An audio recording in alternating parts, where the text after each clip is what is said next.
Hello everyone and welcome back to the Common Sense Crypto channel. As with you always, this is Rich doing another video today on XRP. So I hope you're all having a wonderful day today wherever you are in this great world. We're gonna talk about XRP. And once again, this is the one-day chart. We're sitting here just above 50 cents. And last night we dipped down because of what was happening between Israel and Iran. And that's why I'm always telling you, when you're a crypto investor, you gotta expect the unexpected. Real world events play a factor in the price of crypto.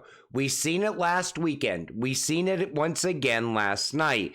Luckily, we bounced back fairly quick, and most people thought we were gonna dip down even more. You know, the only thing that we're waiting for right now is alt season to begin, and that is definitely coming. Don't lose hope now. Now, a lot of people were fudding on this video because Chris Larson says that Ripple doesn't require you to use XRP. Take a listen. You know, Ripple doesn't require you to ever use XRP, even in a trade. I mean, the cool thing here is that anybody in the world now using Ripple can put a bid ask on anything of value from any issuer. So for example, somebody could decide, I'm going to make a market between United Airline miles, if, once United Airline miles are on Ripple, I hope they will be someday, to Brazilian real. You could go directly. You don't actually have to go through XRP. But what we believe will happen is that most market makers, in filling out the world of exchanging value from anything of value, again, currencies, merchant reward points, airline miles, gold, silver, anything that you define as value, most people will actually, most market makers will use XRP. You take notice what he said. They're not requiring you to use XRP, but most will choose to use XRP. Because XRP can move any type of value. Gold, silver, copper, platinum, the new Ripple stablecoin. Doesn't matter. XRP can move it. It's almost like when Brad said, RippleNet gets us in the door. Later comes the secret sauce. XRP and the on-demand liquidity. Now, the other day, I talked about Chad Steingraber mentioning how no one's going to be sourcing XRP off the exchanges. Well, that's not true, and Crypto Eddie pointed it out. Hello, Chad. Of course, XRP touches exchanges when used in payment flows. See SBI graphic with 2 exchanges. Also, ask Zago, who since 2016, banks, retailers, mobile operators, crypto exchanges, commodity companies, and international businesses have partnered with Zago to transfer money using XRP independently of RippleNet in Africa. So you could also use XRP without using RippleNet. Then she goes on to say this. No, they don't. It's never been all Triango transfers use XRP on-demand liquidity. Here's an SEC S4 filing, and you can see the ODL usage at the time for Triango. Only 5 of Triango's 91 active customers utilized XRP funding process. So back then, only 5 out of 91 Triango customers were utilizing XRP. I'm sure that has changed over time, and I'm sure it will continue to change into the future. Then there's this. Ripple's XRP on-demand liquidity is demand neutral, which means the XRP price will remain screwed up and suppressed, no matter how many Ripple partners use XRP. There is zero chance that the XRP price will go up, but it is 100% certain that it will go down and continue to trend downward. That's partially true and partially bullshit, and I'm going to show you why. Boom. On-demand liquidity. ODL transactions will not increase the price of XRP, and that's true. But the pool itself will increase the price by unlocking trillions of dollars and by providing liquidity. Providing liquidity will increase the price and not the transactions. David Schwarz, high price equals cheap transactions. Now, people along the way, as you were an XRP holder, probably told you Ripple has to process trillions and trillions of transactions before you see any price movement on XRP. But that's not true because of this right here. In the middle, you see the liquidity pool. Banks, credit card companies, no matter what, who it is, can access that liquidity pool. And there's going to be multiple liquidity pools all around the world. There's going to be a lot of XRP locked up in those liquidity pools as well, driving the demand for XRP, raising the price of XRP. The transactions are not what's going to move the price. It's the liquidity that XRP provides. Weekly XRP Ledger AMM recap. After 1 week of launching, XRP Ledger AMM grew rapidly. XRP Ledger AMM on Moai Finance is coming soon. So you see the total XRP locked 2,438,995. Now, I think at some point we will see that number rise as well. There could be billions locked up in this AMM over time, gradually raising the price of XRP, like I'm always telling you. Now, think of it like this. Think about all the central banks around the world holding XRP, companies holding XRP, banks utilizing XRP.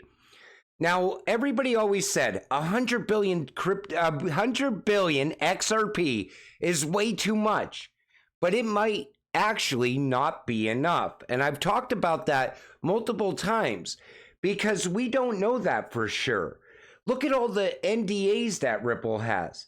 Look at all the partners that Ripple's working with. Look at the partnerships that they're out there making. Look at all the rails that are in place all around the world.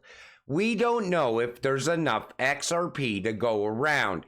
And as we see these liquidity pools opening up around the world, we don't know how high the price of XRP is going to get, how fast it's going to happen. XRP price spiked at $34,000, sparking private ledger value speculation. Once again, we have another glitch, this time to 34K. I guess this is the real price on the private ledger for central banks, which will reflect to the public ledger sooner or later. But David Schwarz has told us there is not two prices for XRP. Take a listen. In the private ledgers as it is on the public. Yes. The value proposition of XRP is that it has these liquidity pools. It doesn't make sense to isolate something. Like there's no place where gold is worth twice as much as it is now, because if there was, people would just bring gold there. There's not a place where gold is worth two different prices. And there's not a place where the XRP that you hold is priced in two different price points. It doesn't make sense. And take notice how David right away was talking about liquidity pools as well, because those liquidity pools are going to drive the price of XRP. And while we're on the subject of payments, IMF, whether you agree or you disagree, Ripple has had their hands in a lot of cookie jars. There has to be a reason that when we see them pop up, especially in banks, financial institutions, World Economic Forum, IMF documents, you know, all these organizations are talking about Ripple and XRP. You see partners of Ripple talking about XRP, how game-changing it absolutely is. And yet people still don't see the value in this cryptocurrency. They somehow think that XRP is going to go to zero at some point. It makes no sense to me. Everything is right there in front of you. So as in other countries, new non-bank players are entering the payment space, offering innovative services to regulated financial institutions and to consumers and merchants.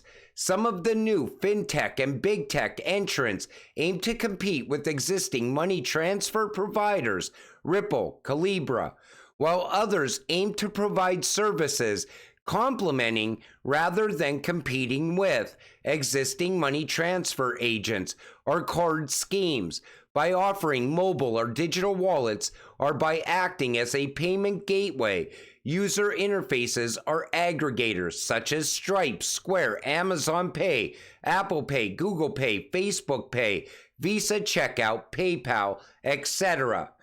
So whenever you see these big announcements, like around PayPal and Visa, people always say, well, they're never going to utilize XRP. They're never going to work with Ripple. But what they're doing is they're utilizing Ripple to fix the back end, where the problems are, where the Swift problems are. And that's why they're complementing Ripple. They're complementing the technology. So of course it makes sense for Square and Stripe and Amazon Pay and Visa Checkout and PayPal to work with Ripple into the future. You know, there's a lot of NDAs out there.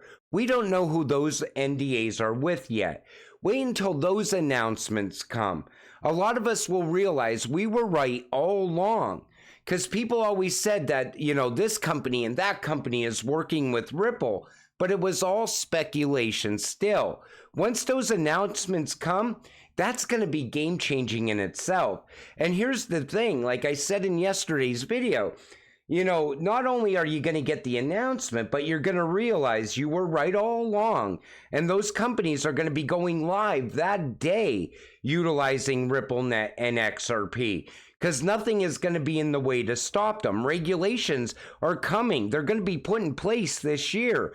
The Ripple SEC case is coming to an end. Everything going forward looks amazing for XRP holders. Now, this comes from David Schwarz. Remember this? I read this in a video yesterday.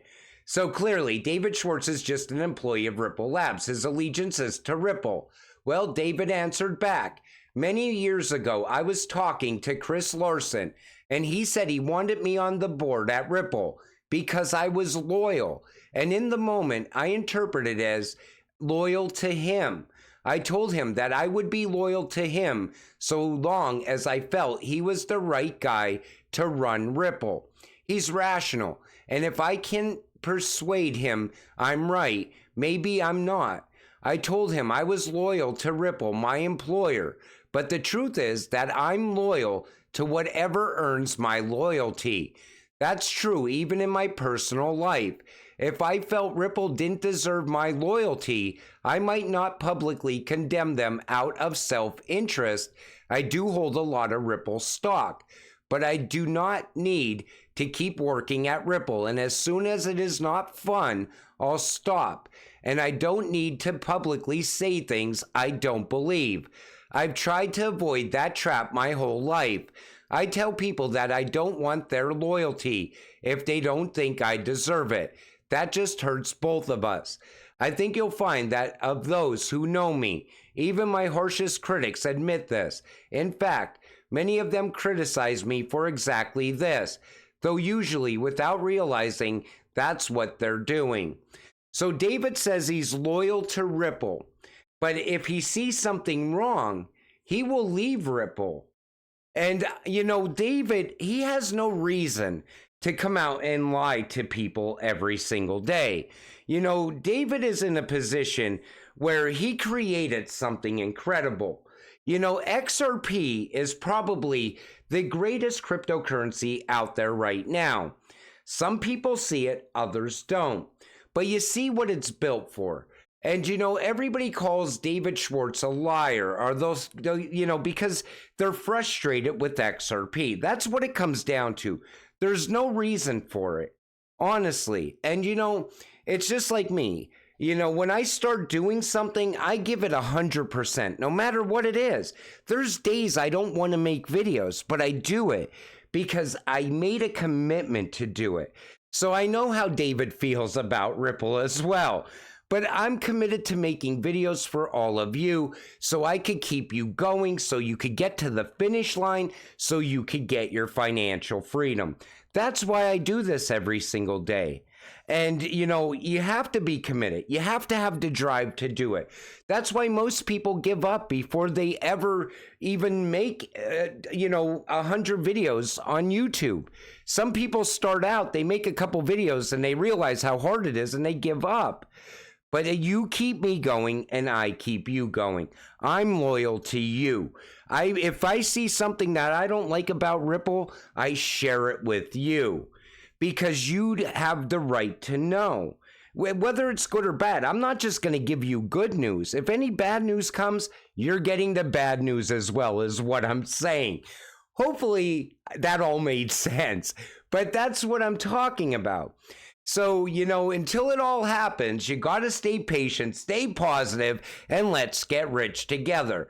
With that said, I'm going to wrap up this video. I want to thank you all for watching. I appreciate all of you. I'll see you in the next one. Have a great night.